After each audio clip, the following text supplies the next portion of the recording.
পেঙেৰিৰ ইনথেম বৌদ্ধ বিহাৰৰ বিহাৰাধ্যক্ষ ইন্দৰ বংশ ওৰফে বিদ্যাধৰ শ্যামৰ ৫৫ বছৰৰ মহাথেৰা ভিক্ষুৰ মৃতদেহ উদ্ধাৰক লৈ এতিয়া চাঞ্চল্য। কোঠাৰ ভিতৰতে উদ্ধাৰ ইন্দৰ বংশ মহাথেৰা ভিক্ষুৰ মৃতদেহ। মৃতদেহৰ কাষত ৰক্তাক্ত কোঠাৰ উদ্ধাৰ কৰা হৈছে। ইনথেম বৌদ্ধ বিহাৰৰ ভিক্ষু ইন্দ্ৰবংশ মহাথেৰা। বৌদ্ধ ধৰ্মগুৰুজনক কোনে কি কাৰণত হত্যা কৰিলে বৰ্তমানলৈ জানিব পৰা হোৱা নাই। বৰ্তমান পেঙেৰি আৰক্ষীয়ে মৃতদেহটো মৰণোত্তৰ পৰীক্ষাৰ বাবে প্ৰেৰণ কৰিছে।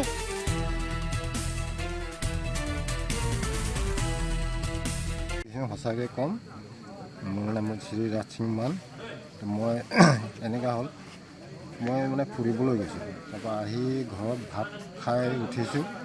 আমাৰ আচেং বোৱাৰীয়ে মোক ফোন কৰিলোঁ হা, ক'লে দাদা আপুনি অকণমান মন্দিৰত গৈ চাওকচোন, ভান্তেজন কেলৈ ফোন কৰি আছে, ইমান ফোন কৰি আছে, ৰিচিভ কৰা নাই, আপুনি গৈ চাই আহকচোন, এনেই চেক কৰা চলৰে বুলি ক'লে। তো মই ভাত খাই একদম হাত মুচি আৰু তেনেকৈ ওলাই আহিলোঁ। ওলাই আহি এই জখলাডোখৰ উঠিম কৰোঁতে মোবাইলটো আকৌ বুজিলে, ৰিং কৰি আছে।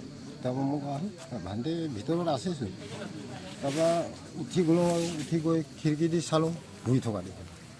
গাৰ পৰা মাথাটো পুৰি আছে। মই ভাবিলোঁ শুই আছে, বহুত জোগাৰং উঠালোঁ।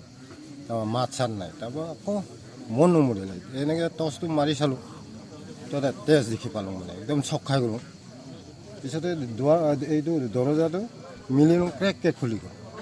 এই খুলি যোৱাৰ ভিতৰত অলপমান ভিতৰত গৈখিনি টৰ্চটো মাৰিলোঁ, কোঠাটো দেখি পালোঁ নহয়, একদম নাকে মুখে তেজ ওলাই থকাটো দেখিলোঁ।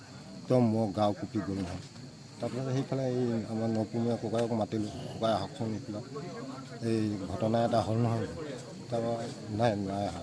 আকৌ ঘৰত গ'লোঁ, ঘৰত গৈ মাতিলোঁ, সেইফালে ৰাইজে আহকচোন, লগতে যাম, মই অকলে যাব টান লাগিছে বুলি। তো এনেকৈ গুচি আহিলোঁ, গুচি আহি ঘৰত গুচি গ'লোঁ। ঘৰত গৈ যাক তাক ফোন কৰি মাতি দিলোঁ। তাৰপৰা সিমানেই আৰু।